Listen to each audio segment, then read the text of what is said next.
All right, welcome back in for another Wednesday video with my guy JaVon. I know that this is a time of year that everybody looks forward to, NFL predictions. Today we are predicting every single AFC team's record for you guys. We're going to compare our records. You'll see the teams that are in the playoffs on the graphic. They'll be highlighted in green. The teams out of the playoffs will be in white. This week we're doing AFC, next week NFC, the week after that awards, and then the Wednesday before kickoff we are bringing you guys our official playoff bracket predictions. So Yes, sir. we're that close to the opening of the NFL season, and we're going to hop into the AFC East here. All right, so the AFC East, and this should be no surprise to anybody who has been watching the channel for months now, but I have the Buffalo Bills 12-5 as the only playoff team, the Patriots 8-9, Dolphins 7-10, Jets 5-12. JaVon has the Patriots winning the AFC East. If you watch the bold predictions video, you know that at 12-5. The Bills 11-6 back in the playoffs, Dolphins 7-10, and Jets 5-12. Let's just start with the elephant in the room. We have the Patriots with a 4-game difference. And, I'm going to say you should go first and sell to the people why the Patriots are going to take this heavy of a leap this season from having the number 4 overall pick to 12 wins. Well, I mean, you've heard me state in other videos that I do think the Patriots improved the most out of any other team this offseason with their draft picks and with their free agents that they signed. Not only did they get, all of these veteran players, but these are veteran players who've experienced championships, who have been in deep playoff runs, who have played big roles on each team that they've been a part of during those playoff runs. But I know everyone is really doubting the Patriots and their ability to be first in their division because, number one, of course, the Bills have Josh Allen, but they have a second-year quarterback who doesn't even have a full season of starting under his belt. But I think with the coaching and with the pieces that are around him, that it'll kind of cancel each other out. Yes, he's going to have some growing pains, but I don't think it's going to be as bad as everyone's making it out to be, as much as I have other second-year quarterbacks, which we'll talk about later, being. But honestly, man, the Bills, I still have them making the playoffs, but at the same time, I just think they're asking a lot for Josh Allen year after year after year. I don't think the roster is improving enough to support him. And honestly, man, I feel like the Bills are one, maybe two injuries away to their season to them having a little bit of a mid-season, late season slump, and that wouldn't surprise me. So that's what I'm really predicting. And I think the Patriots are going to stay steady throughout the whole season. When you look at the Patriots offense outside of Drake May, who do you see being the biggest contributor? Is it Travion Henderson? Is it Stephon Diggs? Is it Will Campbell at tackle? Who do you think is the next guy that steps up?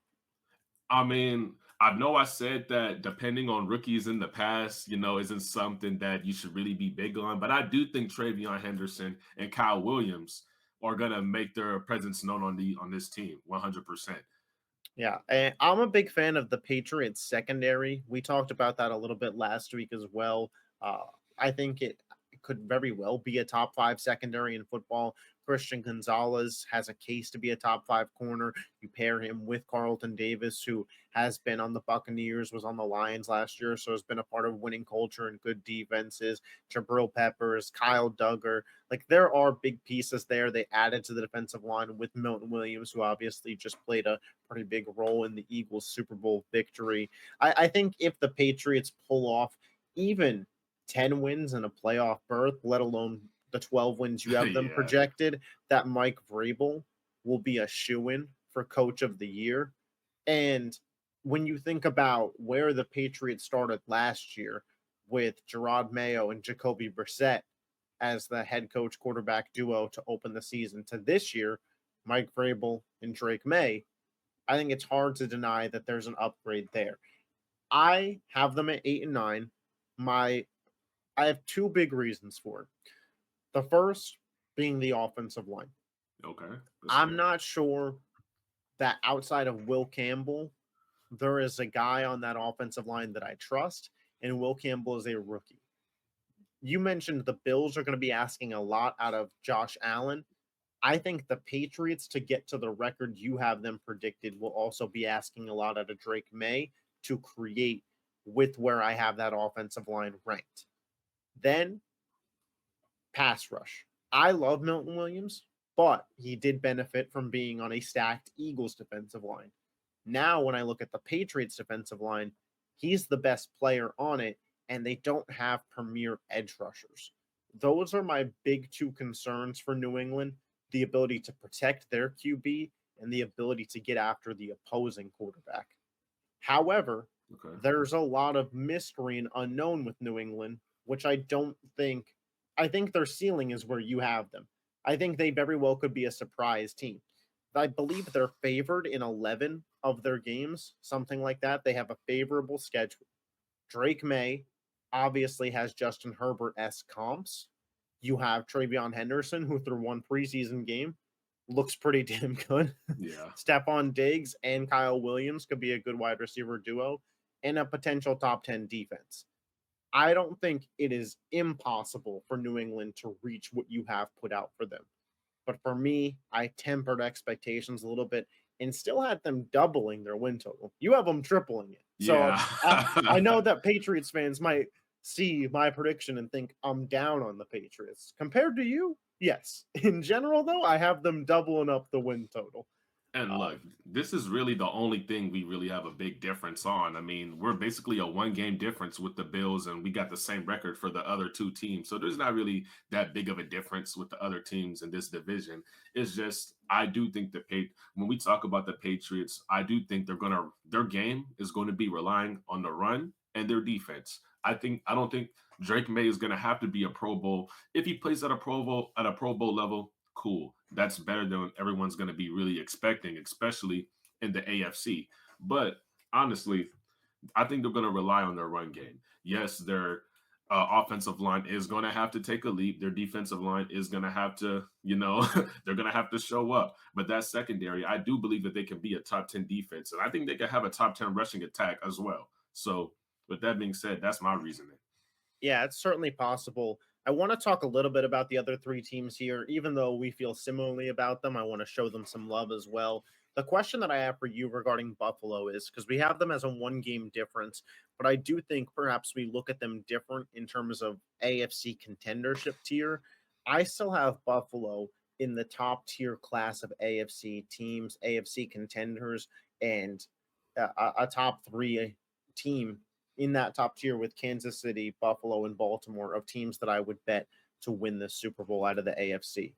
Or is Buffalo still in that top tier for you in terms of once we get to the playoffs? Yes, and the only reason is because I've said this multiple times. When it comes to the playoffs, I usually take who the better quarterback is. That's usually who I'm going to pick, and they have Josh Allen. But the reason why me and you kind of feel a little bit differently when it comes to the Bills is because if Josh Allen is not playing at an MVP level, I don't know what this team looks like, honestly. If he's not playing at an MVP level, and to do that year after year after year, I mean, one injury, two injuries, something can happen. We don't know, man. And there's a lot of question marks over there with their running back, their coaching. There's a lot Yeah, of question marks over there, man. So that's my thing. I think that's fair. Over a 17 game season, Josh has to be on for 17 games for Buffalo to execute where they need Yeah. to. We'll see what happens with the James Cook contract situation as well. 3-4, we both have the Dolphins. 7-10, we both have the Jets. 5-12 for Miami. I kind of talked extensively about this in my AFC East preview, so I won't bore everybody with my exact same dialogue. But I do think Miami is headed towards a crossroads this year in which Mike McDaniel might be the hottest seat of any NFL head coach. Tyreek Wow. Hill is probably cut after this year, if I got to be honest. Tua, I thought the contract was a mistake the day it happened, but if Miami follows up with another season of missing the playoffs, I think everybody's going to be of that mindset. I will say the strength of this Dolphins team that isn't talked about enough is the defensive line.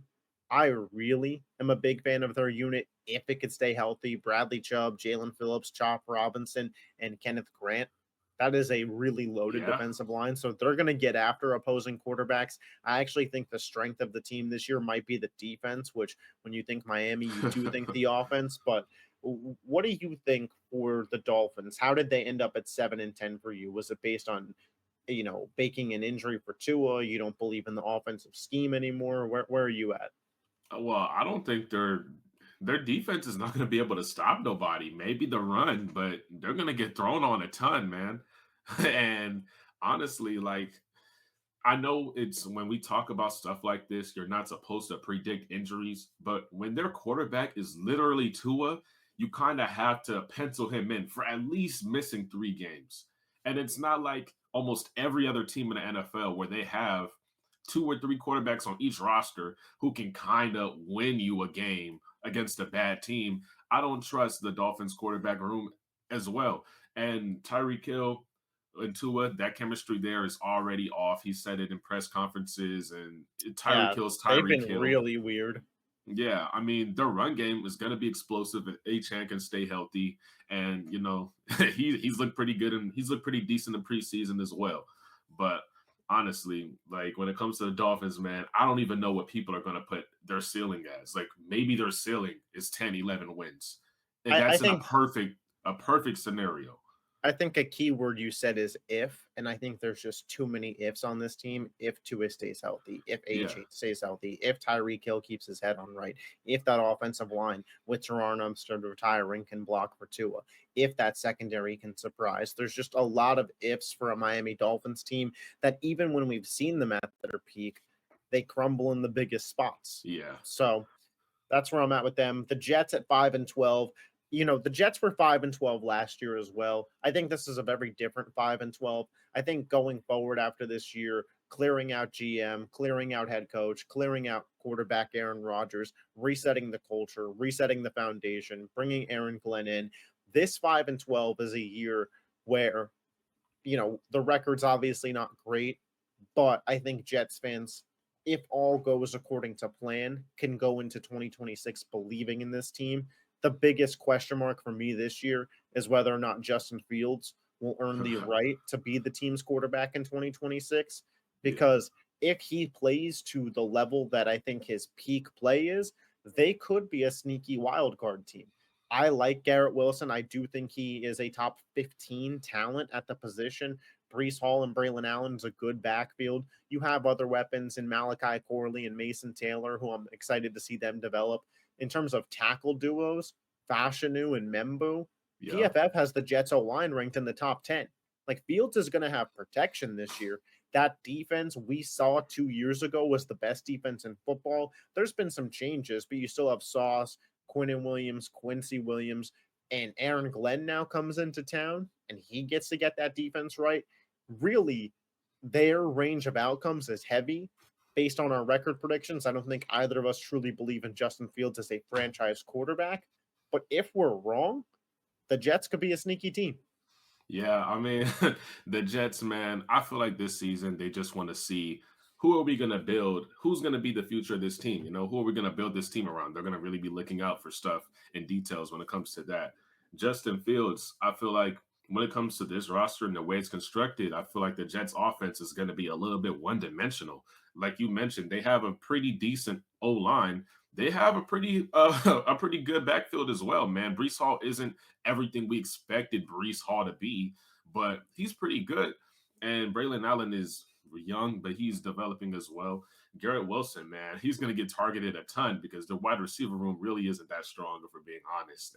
And I can see this season being like what Jalen Waddle's rookie year when he had all of those targets, but the yards weren't really matching the targets and receptions that he had. I can see Garrett Wilson having a season like that.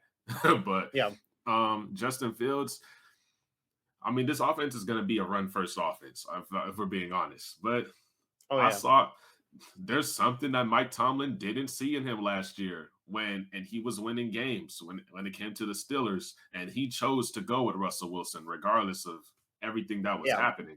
But we'll see. This is his team now. It's his job to lose. It's his team, and we'll see how they work with him. I'm excited for Justin to get a full 17 game slate with a team that believes in him. I don't think he's had that in Yeah. his career. So we'll see what comes of it. I have the Bills winning this division at 12-5. They're my only playoff team in the AFC East. JaVon has the Patriots winning at 12-5 and the Bills as a wild card team at 11-6. Let us go and talk about the AFC North. So the AFC North, and just peeling back the curtain, I had JaVon send me his record predictions to make the graphics, but this is his first time seeing mine. And Yeah. yeah, we view the AFC North in a very, very similar light. Obviously, we both have the Ravens winning this division at 13-4. We both have Pittsburgh in second at 10-7, making the playoffs. We both have Cincinnati at 9-8, missing the playoffs. I have the Browns at 4-13. He has the Browns at 2-15, which Yeah. at the end of the day, we have them at the bottom of the division. I want to ask you this as a Pittsburgh Steelers fan, because I've already put out my own separate AFC North video on the channel, so I did have a little bit of feedback. Do you think there is a range of outcomes, non-injury related, in which the Pittsburgh Steelers can finish ahead of the Baltimore Ravens and win the AFC North in 2025? Non-injury related. We can't say Lamar gets hurt, because obviously, if that happens, sure. Well, if it's not injury related, it's definitely possible because we've played the Ravens good. We've played everyone in our division good. We've owned the Browns for so long. The Bengals, we usually split with them, but we've typically owned the Ravens as well. So our division, a year ago today, people were saying that this would be the hardest division in football. Now it may not be anymore, but this is still going to be a tough division with three or two other very good defenses and one of the best offenses in the league. But it's definitely possible. I can see a world. Is it realistic? Probably not. Do you think whose defense do you think is better in totality, Baltimore or Pittsburgh, and how close do you have them? Ooh, so Because I know we did the defensive rankings right around the Jair trade, and you yeah, had Baltimore ahead of Pittsburgh. But now that you've had a couple of weeks to sit on that for a full season, TJ's been extended, so morale's a little higher. Where are you at? I'm gonna still go with the Ravens because of their starters. If we're talking about like the depth as well, I might have to take the Steelers in depth. I mean, I still have some questions when it comes to their It's super safeties. close. Yeah, it is closer than a lot of people might say. Their pass rush is still looking pretty solid. Even their backups, Jack Sawyer made a couple of good plays in their preseason game or whatever. But honestly, I'm gonna still go with the Ravens. It's just their starters on paper, man. Like they have all pros everywhere. Either Yeah, former all pros, and we're not talking about all pros from 5 years ago. We're talking about all pros a year or two removed or last year. And then they just have so many, man. I mean, the Steelers have a lot of solid players who are starter caliber players on any team, but they just have the star power. So, yeah, I'm gonna go with the Ravens. absolutely. Let's talk a little bit about Baltimore and expectations. 13-4. I have them as the one seed in the AFC. I believe you do as well. At the end of the day, that's cool. It doesn't matter anymore for me in Yeah, Baltimore. For me, the only record that matters for Baltimore is their record in January and potentially February. Baltimore could get into the playoffs at 10-7 or at 16-1, and it'd be a cool season, but I hate to not put weight on it. It wouldn't matter. yeah, It wouldn't matter if they can't get the job done in the playoffs. And when I look at this Ravens roster, two of the last three seasons, including this season, they have the best team in the AFC on paper, yeah, and they've yet to make a Super Bowl appearance. They have to win this year. They have to. I, I don't want to say they have to get to the Super Bowl, but if they lose, it needs to be Buffalo Bills, Kansas City Chiefs 13 seconds game. It needs to yeah, be not because Lamar made mistakes that cost them. It has to be, hey, it was a shootout and we lost 35-30. What are you going to do? Sometimes it happens. I can't see another AFC championship at home where you put up 10 points. That can't happen again. Baltimore has the expectations on their shoulders. I know we agree about this. I know we've gotten some pushback. Lamar Jackson, I'll have no problem giving him his flowers. He has been the best quarterback in the regular season for the last three seasons. He, in terms of talent, may be the most talented NFL player ever. Yeah, man, But it's possible. it's time for that to result in meaningful wins.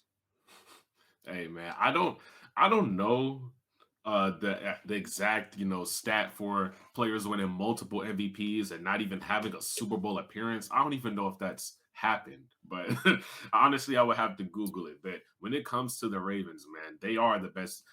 It's the Eagles and the Ravens. Those are basically the kings of each conference right now, especially when you talk about on In paper, terms the of on roster. paper, yeah. I Their mean, depth Kansas is City's so got the crown in the AFC for sure. yeah, but like when you're looking at the on paper, man, this should be the best team in the league.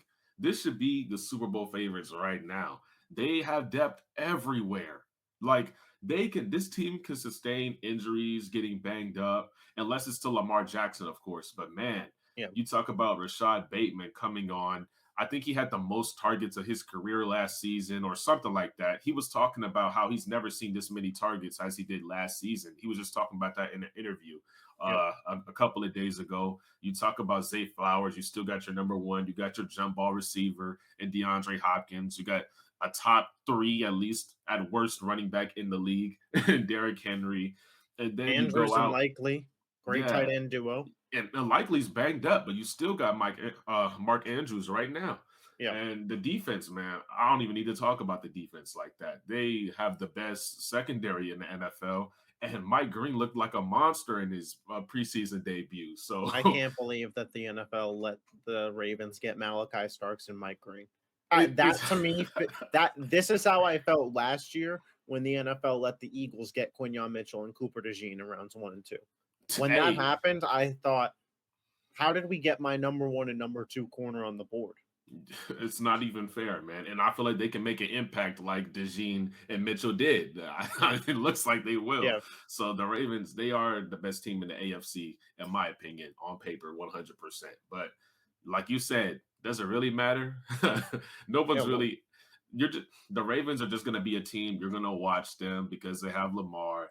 I But mean, they're going to be so impressive week to week. And when we come up here talking about week to week, we will have no problem giving them their flowers.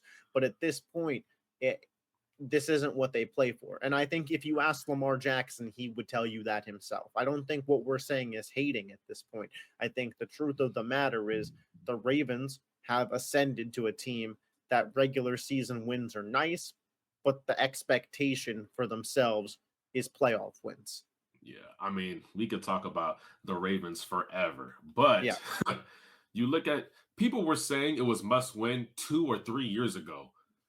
The NFL as a whole is kind of as open as it's been with the Chiefs, being dethroned by the Eagles. It's kind of open right now. And the Ravens team is better than it was 2 or 3 years ago when people were saying that it was must win as well. So the pressure is all there. It's Yeah. all there. No, I for sure agree with you there. Pittsburgh Steelers. I want to ask you as a Steelers fan, but also as just kind of an NFL guy, Brett Favre's career trajectory. Success, high level success with the Packers, won MVPs, won Super Bowls. Went to the Jets, disaster. Yeah. Went to Minnesota and made a conference championship. Aaron Rodgers, Packers, MVPs, a Super Bowl. Jets, disaster. Pittsburgh Steelers, to be determined. What is the ceiling for the Pittsburgh Steelers in 2025? So I would say the absolute ceiling in a perfect world would be the AFC Championship, maybe probably a loss in the AFC Championship. I could see that only because this wide receiver room is underwhelming, and I still got questions about our run game as well. Caleb Johnson, I don't know what to think. Jaylen Warren is Jaylen Warren. He's not a full-time back, so it's going to be a running back room by committee. The run game's going to be by committee in that sense. But if the running game goes to shit and it's a disaster, I don't want to put too much on Aaron Rodgers and a mid at best receiving room. Like we don't even know who our wide receiver 2 is right now. Calvin Austin is cool, but you still got Roman Wilson, you still got Robert Woods, you still got so many other, and nobody's really put a stamp on it, and owned it. Yeah, hopefully Especially in somebody training can claim camp. the room. So Yeah, I mean the defense is top five in the league. I don't. If you say otherwise, I don't even know what you're talking about. But the Steelers' defense is going to be insane. There's going to be a lot of players that we drafted last year that are going to take a year two leap, and there's going to be a few players that we drafted just as a rookie, especially on the defensive line, that are gonna make their impact as well. But I would say the ceiling would be an AFC Championship loss, and that's like in a perfect world. Yeah, I would agree with that ceiling. I can't wait to watch the Ravens and Steelers play each other twice this year. Maybe we'll get blessed with the third playoff game. The Cincinnati Bengals, man, we both have them at 9-8. We both have them missing the playoffs. And when I talked about them previously, I just kind of paraphrased the Albert Einstein quote: Yeah, "Insanity is doing the same thing over and over again and expecting different results." The Cincinnati Bengals are running it back from yeah, what they did last year and expecting different results. They did finish the year very hot, and sometimes that can be an indicator of what you'll look like next season. But if it's the preseason, so I'm going to take it with a grain of salt. But Cincinnati was playing their starters in the first quarter of the preseason game versus the Eagles. And what did we see? Jamar Chase and Joe Burrow marching up and down the field. But the Eagles' backups on offense, Tanner McKee and yeah. Darius Cooper and Will Shipley, were running up and down the field on the Bengals defense. Yeah, My Swiss thoughts are cheese. Bengals games are going to look kind of like they did last year. Joe Burrow and Jamar Chase and T. Higgins and Chase Brown and that crew are going to have fantastic numbers, and the defense is going to cost them a lot. If they can't get Trey Hendrickson on that unit as well, it's going to be even worse than last year. At the end of the day, as impressive and as great as that offensive trio of Burrow, Higgins, and Chase is, in an AFC, in an NFL with a lot of talent, I don't view it as enough. Yeah. Dude, their defense is gonna be horrible. Their defense is gonna be atrocious. And honestly, 9-8 is low key. I was being optimistic, low key. If I'm keeping it real, man, the Bengals are they have a really great offense, but other teams that have a decent offense and a decent defense are going to beat you at the end of the day because I mean you have Chase Brown, so you can run the ball. Everyone knows they can throw the ball. Joe Burrow had basically the best season of his entire career last year, and they missed the playoffs. That's insane. How bad does your defense have to be? And Shamar Stewart has looked pretty decent, especially now. And you would think that he would be a little sluggish because he was sitting out all this time, but he's been staying in shape and he's looked okay. But I mean, the Trey Hendrickson dude, just sign him to the extension, bro. Like, if you don't want to They pay have no him, choice.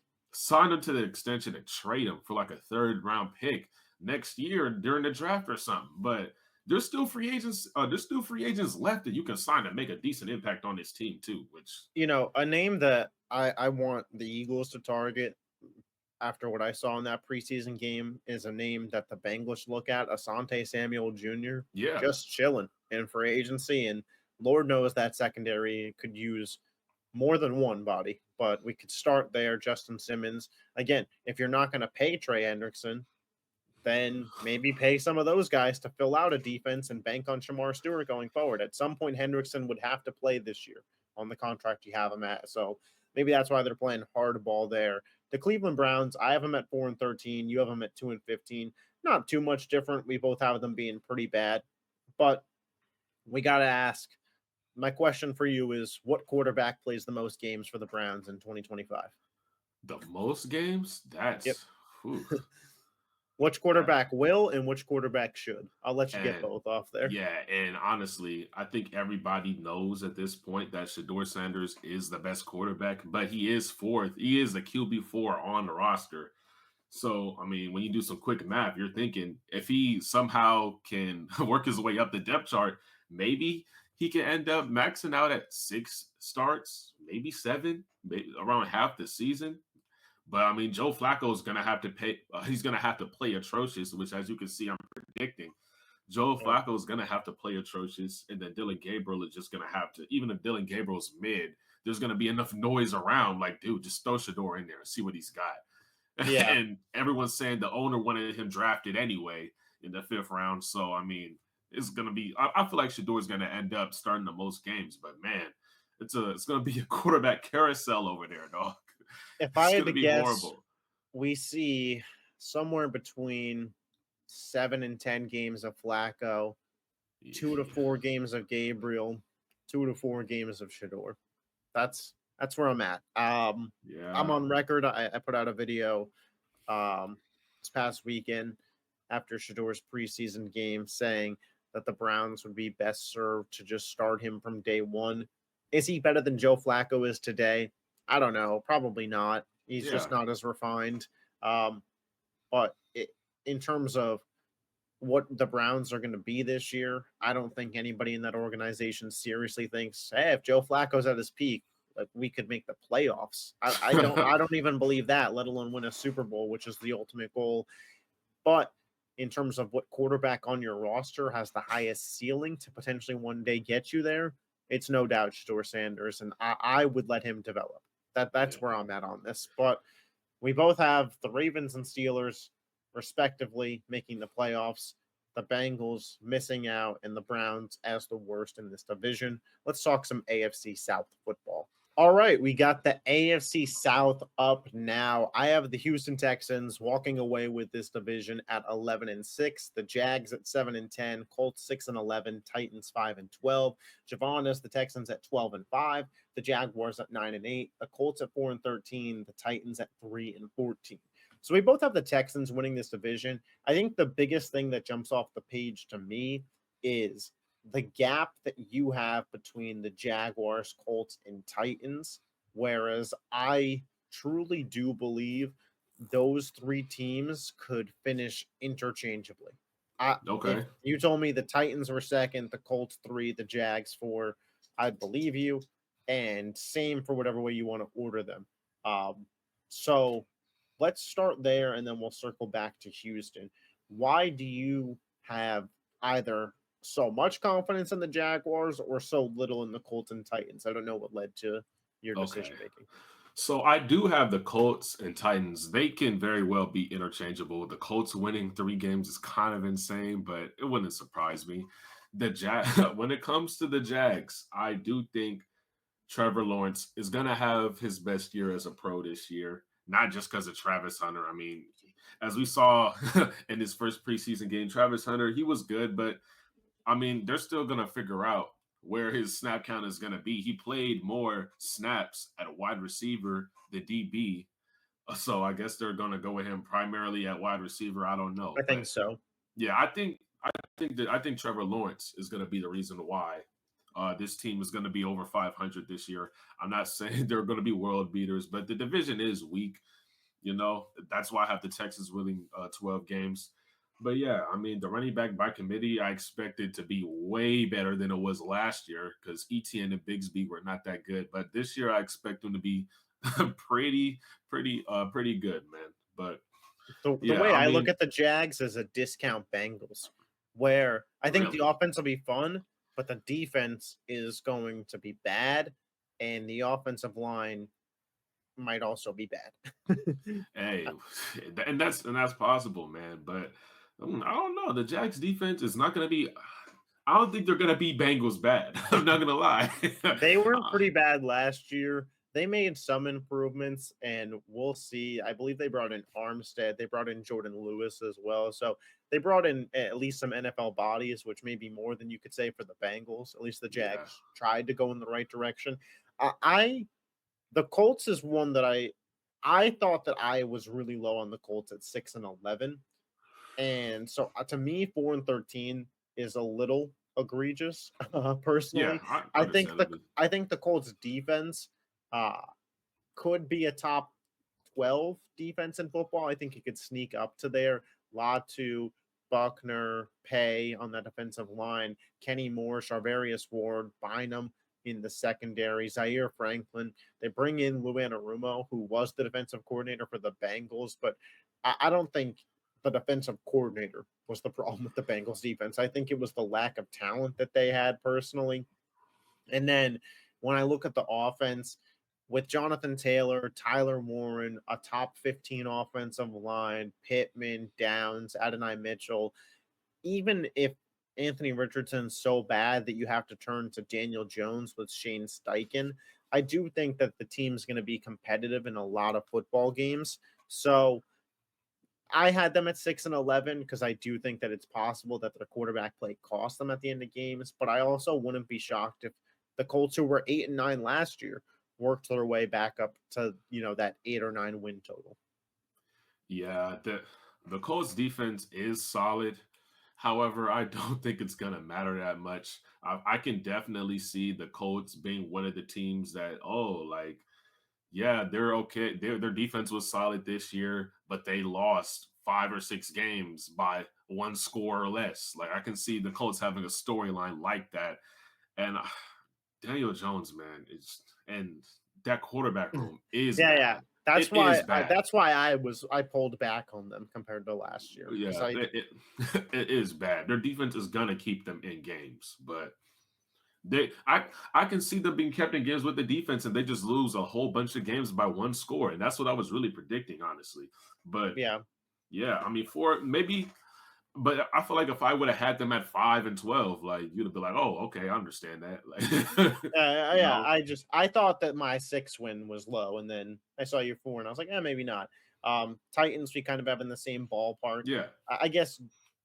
Do you think what percentage chance would you give Cam Ward to have a Jaden Daniels-esque season, where we just get to the end of the season and we're like, holy shit, the Titans were really good? Well, Jaden Daniels had a veteran tight end who was very solid and one of the most consistent receivers in football. Cam Ward doesn't really have that, Yeah. but I don't think He's that got a better happens, man. defense, I think. I mean, yeah, but yeah, especially in the I mean, secondary. listen, I'm not saying, like, obviously, I don't think it happens either, but I'd give it uh, about a 10% chance. yeah, I'll give it a 25. He was a number one overall pick. I mean, so who knows? But I don't think it's likely at all. Maybe Yeah. 25%. And Calvin Ridley is your wide receiver one, and in the past, maybe that was okay. But when you have the Tennessee Titans talent, I don't think it's going to be that realistic to win your division or to even win 10 games with that roster. Yeah, I get where you're coming from there. So let's talk about the division winner. We both have the Houston Texans. I have them 11-6. You have them 12-5. Pretty similar there. I think just I view some of the bottom teams a little stronger than you did, which is probably what led to the little bit of a record difference there. Houston, I think that they have a top 5 defense in all of football. I think Will Anderson Jr. is going to be the defensive player of the year. Derek Stingley is the top 2 corner in football. Kamari Lassiter is really, really impressing me, especially what I've seen from him in training camp and preseason. You have Daniil Hunter, who you could argue him and Waj are the best defensive end pairing in football. D'Amico Ryans always has that defense good. And then offensively, CJ Stroud, Nico Collins, Jaden Higgins, Jalen Noel, Joe Mixon, and a revamped offensive line. Let's just start there. In terms of the offensive line, do you think it's going to be okay, bad, terrible? I think it's going to be anywhere from 16 to 25. I don't even know, but I know it's going to be in the bottom half Yeah. for sure. I can't imagine a world where the Texans offensive line is a top 5 best or a top half best offensive line, but I feel like they will be good enough. Their Like, rookie draft yeah, pick, Ursary, looked really good in their preseason game. And again, I don't want to put too much stake in preseason, but that was one of the things I was watching for with the Texans. What did the offensive line look like?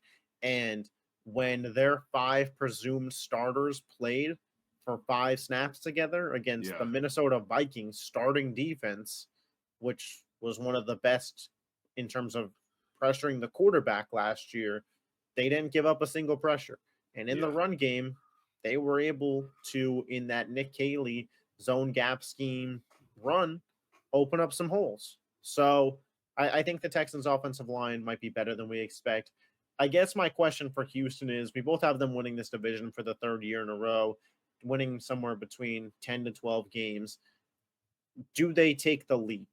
Could they compete with Baltimore, Kansas City, and Buffalo? Could you see them? I'm not going to even say going to a Super Bowl this year, but in previous years, the second that they have faced one of those teams, it was over. Could you see Houston upsetting one of those teams in the playoffs? You know what? I can. And it's crazy because maybe just a month ago, I wasn't as high as on the Texans as you were. But I'm starting to, they're starting to really grow on me. I'm not going to lie. The Texans, they have, like you said, a top five defense. And if CJ Stroud has so many weapons at his disposal now, I mean, I don't know how strong the run game is going to be. And you know how big I am on run game, especially when it comes to the playoffs. You have to have a balanced attack, but they have the weapons, man. Yep. He's not going to have an excuse on why he can't get his players the ball, except for the offensive line. But we'll see, man. I can definitely see a world, honestly, with that division. It's on the board that they can finish like a top two seed in the AFC as well. It's on the. It can happen. Yeah, I think similar to Pittsburgh, I would say their ceiling is probably AFC Championship loss, unless they have a great regular season Yeah. and they're just continuously hosting playoff games. Maybe if their playoff path ran through Houston at NRG Stadium, I would say maybe they could get to a Super Bowl. But I really do feel like Yeah. we're probably a year away from that conversation, just with how does the O line develop, and outside of Nico Collins, who really steps up in terms of weapons? Because it's Yeah. a lot of projecting on that offensive side of the ball. But we both have Houston in the playoffs, the Jags as the second seed, and everybody else just kind of figuring themselves out. Yeah. Let's get to a controversial AFC West. All right, we have a very different, diverse AFC West outlook. Probably the most conversation we're going to have on any division in the AFC is going to happen right here. I have the Broncos winning the division at 11-6, Kansas second at 10-7, getting into the playoffs. The Chargers finishing in third at 10-7, getting into the playoffs, and the Oakland/Las Vegas Raiders at 8-9, missing the playoffs. JaVon has the Chiefs at 10-7, winning this division. The Raiders at 10-7, making the playoffs. The Broncos at 10-7, missing the playoffs, and the Chargers all the way down at 5-12. I think we have to start there. This was our widest gap of any two teams in the AFC. New England was a 4-game gap, so we started there. The Chargers, we have a 5-game difference in a record prediction. So, obviously, transparently, both of us probably think the other one's outlook is crazy when you have that big of a difference there. So, my case for the Chargers at 10-7 feels like a little bit of an easier one to make, considering last year they were 10-7. So Yeah. it's what we just saw. I think the defense without star players is going to progress throughout the year, like we saw the Rams did. I think it's going to take a step back in terms of efficiency. They were the number one defense last year in points allowed per game. I don't expect them to repeat that. However, on the offensive side of the ball, they bring in Omarion Hampton. They bring back a Keenan Allen. They draft a Trey Harris. You still have Lad McConkey. The Rashawn Slater injury does really hurt. But there's a reason you drafted Joe Alt. You move Okay. him over to left tackle. I don't think the offensive line is top 5 in football anymore, but I don't think it's in the bottom half of the league either. And at the end of the day, flatly, you have Jim Harbaugh, you have Justin Herbert. As long as that guy's healthy, I'm going to trust you to be in the playoff picture come the end of the season. So that's my short little recap slash pitch on the Chargers. JaVon, 5-12. Why?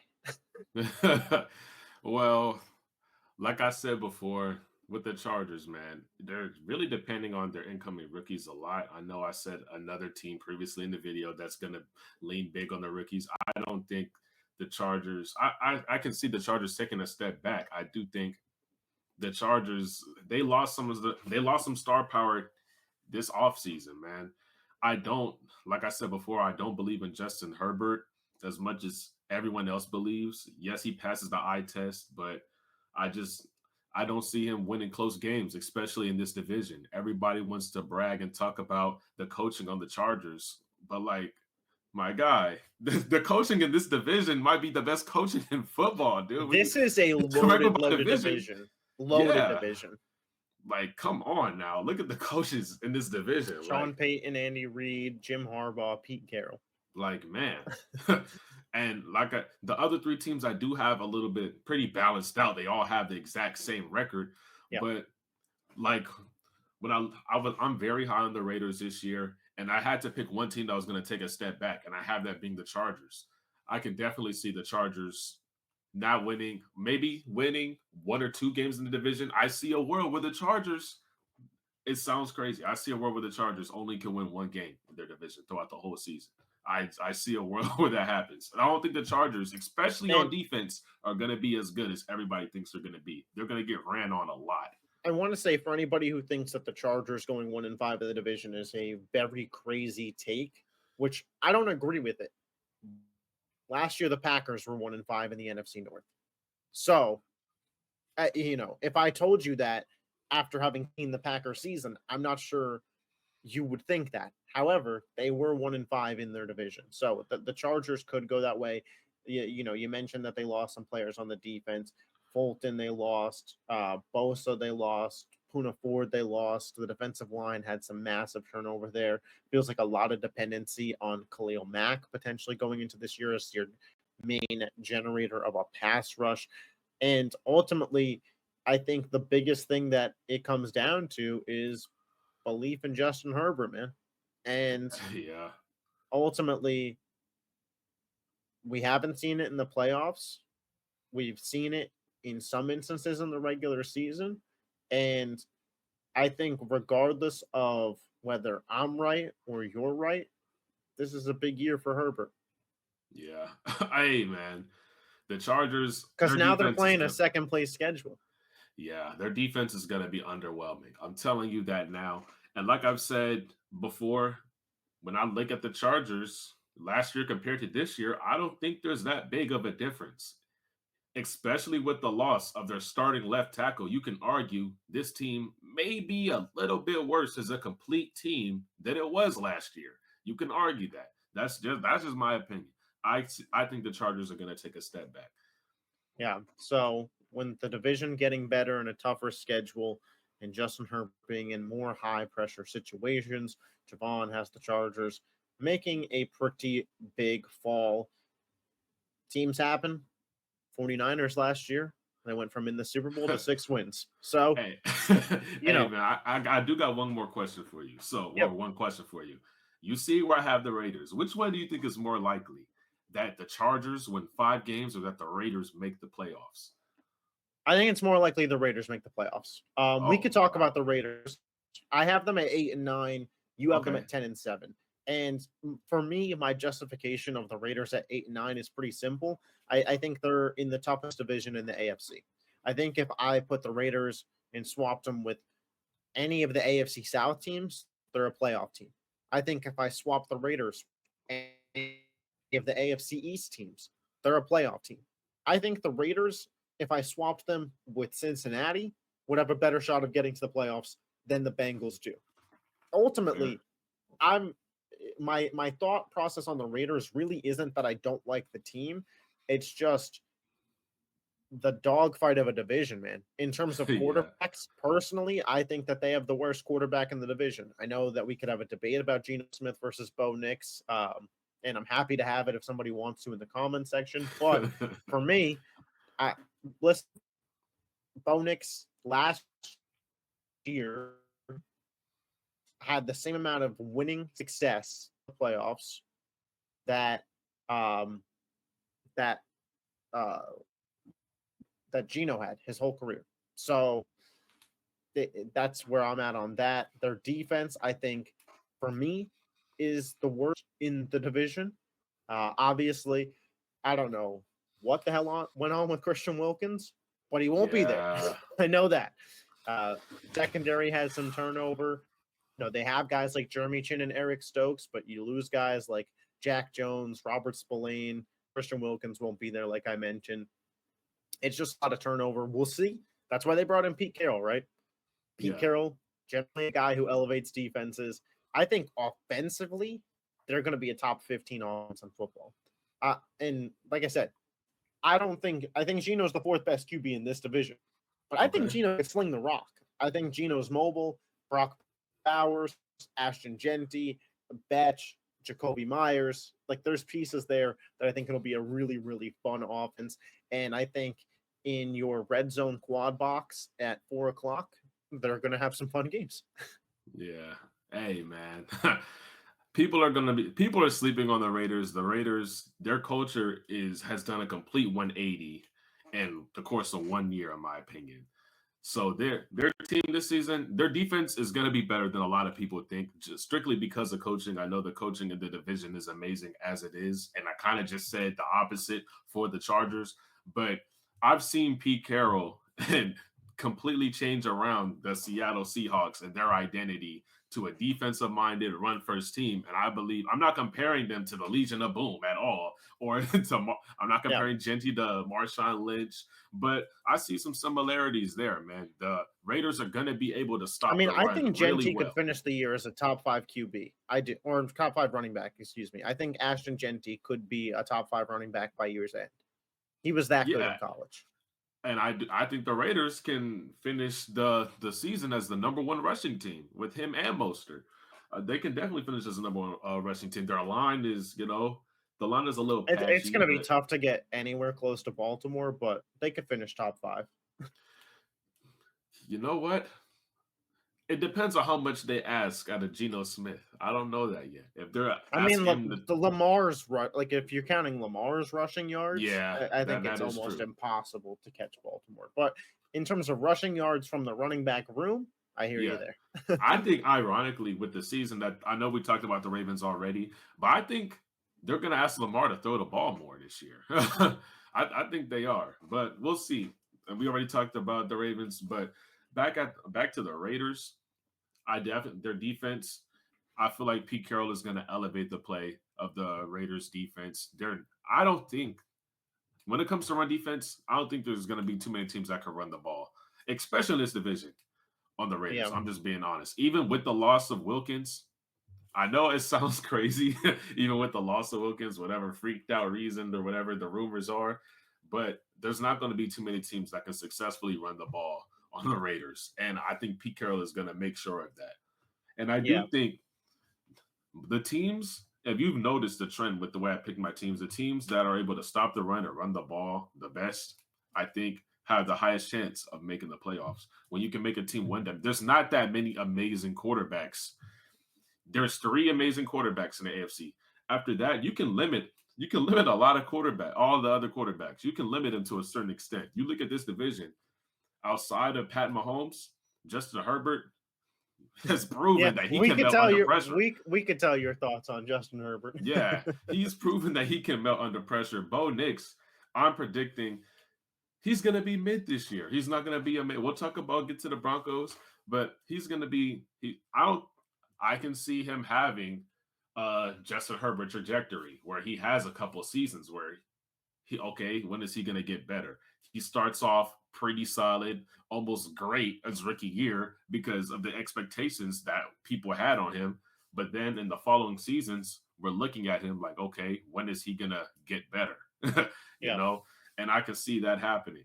But yeah, like when the Raiders are going to be able to run the ball and stop the run. That's why I have them winning 10 games. That's just what's going to boil down to. That run game is going to be dynamic and that defense is going to overachieve. Yeah, and ultimately, obviously, you have them second in the division, winning double-digit games, being a playoff team, and I have them fourth in the division, being the only team not in the playoffs. But it's only a 2-game difference in our prediction. So, Yeah. like, things aren't as far apart as maybe the records and the green makes it seem in terms of playoffs. Kansas City, we both have them at 10-7, and I received some pushback for having Kansas City at 10-7. I think that everybody kind of at this point expects the Chiefs, like, LOL, Chiefs win. That's just the way it's going to go. This is a Yeah. guaranteed 13-win team. And I will, as a cautionary tale, tell people when Tom Brady first was with the Patriots, they were on top of the mountain. And then they went a decade without winning a Super Bowl.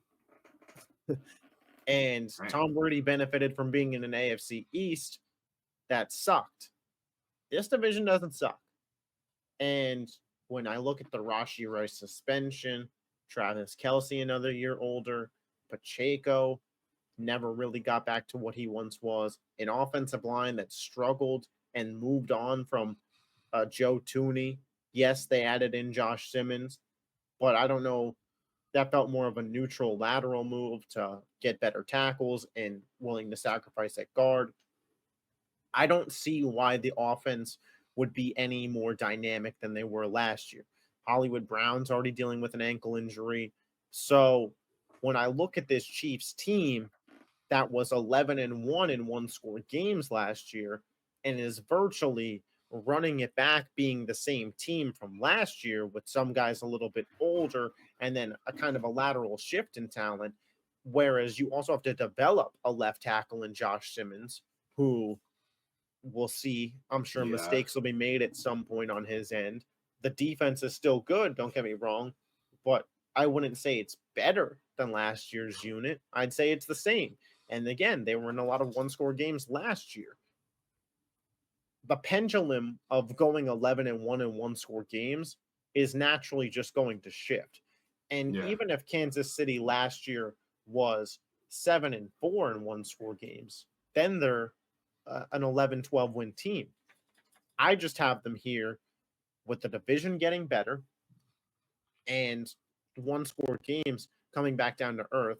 They play a first place schedule. I have them at 10-7. And for me, that was second in the division.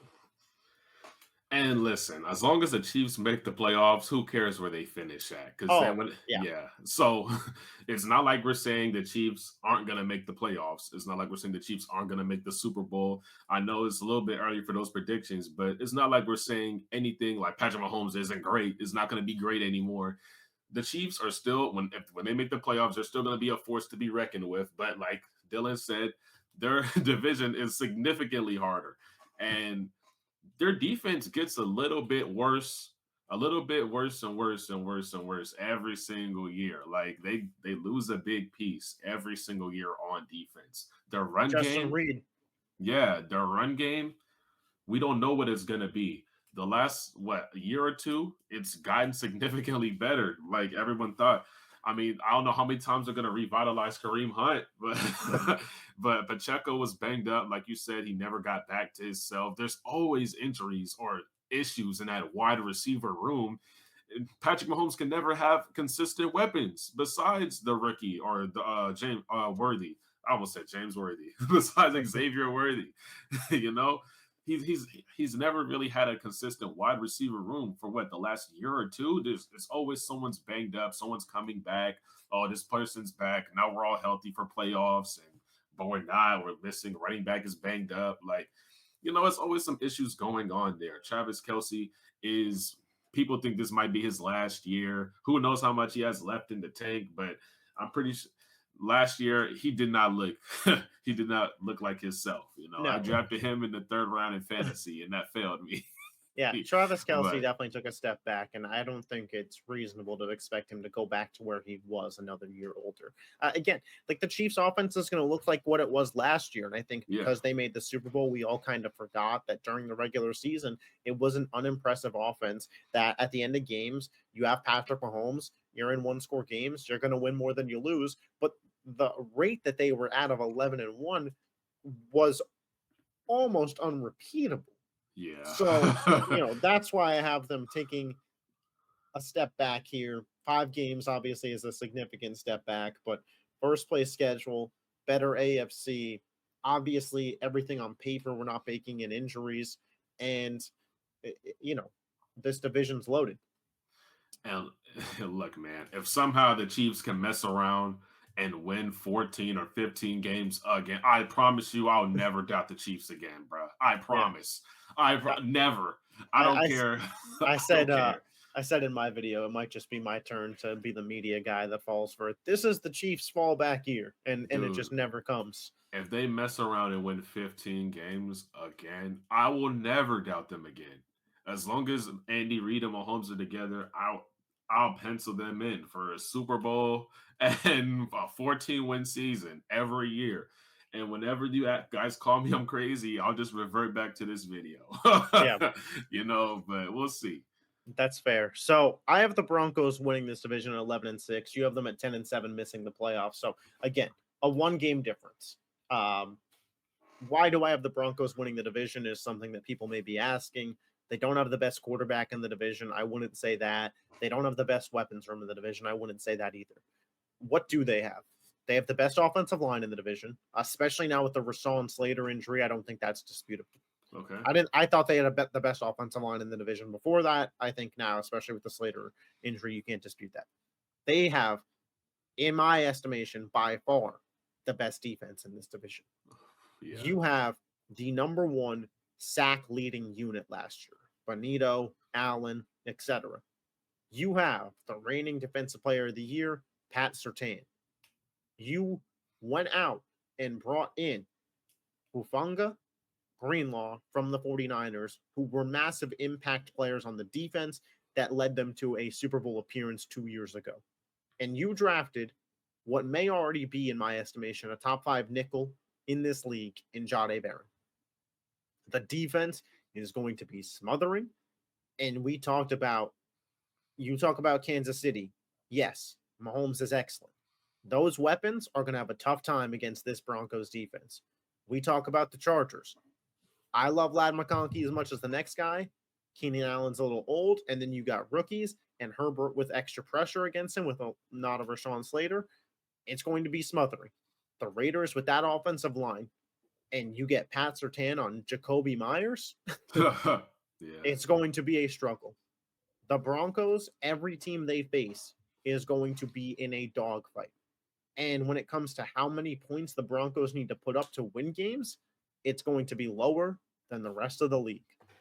Now, going into year 2 in this offense, Bo Nix. I don't think Bo Nix did anything last year to really light the world on fire. It wasn't a Jaden Daniels rookie season where this guy carried the offense. Bo Nix settled into Sean Payton's system and executed. And I don't see why he can't do that again with an offensive talent core that got better. It's not amazing. You still have Courtland Sutton. You still have Marvin Mims. You brought in Evan Ingram. You brought in J.K. Dobbins. You brought in R.J. Harvey. I think the offense can be two-dimensional this year, which it wasn't last year. Ultimately, I think over a 17-game regular season, the Denver Broncos are going to win a lot of football games. Now, when it comes to January, and it's the best of the best facing off, we'll see how I feel about that. But for a regular season, I think Denver is poised to have a good year. Yeah, I mean, my thing is, I agree with everything you just said. Even if Bo Nix doesn't get better at all, there's not a world where this team doesn't win 10 games or more. Even if he doesn't get better. Like, That's where even I'm if he takes half a step back, because that defense is going to be amazing. They now have a pretty good run game that they'll be able to. The play action is gonna work now because the threat of the run is gonna be there. J.K. Dobbins, and even if Harvey just works his way in, I haven't been following the Broncos in the I think he's offseason. just I going to don't be know. like a third down receiving back. The way that I Okay. coin it to is, hey, what have we seen Sean Payton do before? For my other old heads out there, Mark Ingram and Pierre Thomas. Yeah. That's what he wants with Dobbins and R.J. Harvey. That's what Sean Payton wants. Yeah. So, hey, and even then, like now, that's just another element to the offense. That defense, like, it's gonna be crazy. You look at the top defenses in the NFL, and maybe 4 of them are in the AFC. Like, it's Yeah, crazy. I think Denver's got the best defense in football. We did the Oh defensive yeah, rankings for anybody that wants to check it out. But on the back of a defense, a great head coach, and a quarterback that knows how to execute within a system and has enough mobility to make plays happen when he needs to periodically throughout games, the Denver Broncos in 2025 remind me of the 2023 San Francisco 49ers. And for that reason, I have them winning 11 games and I have them winning this division. yeah. That is about an hour of AFC football talk. We Man. gave 17 team or we gave 16 team predictions. 17 games for the 16 teams. We predicted them all. Let us know in the comment section what we got right, what we got wrong. I'm sure it'll all be down there. Drop your predictions below and make sure you are subscribed to the channel to see the NFC predictions next week. We will catch you then. Peace. Yes, sir.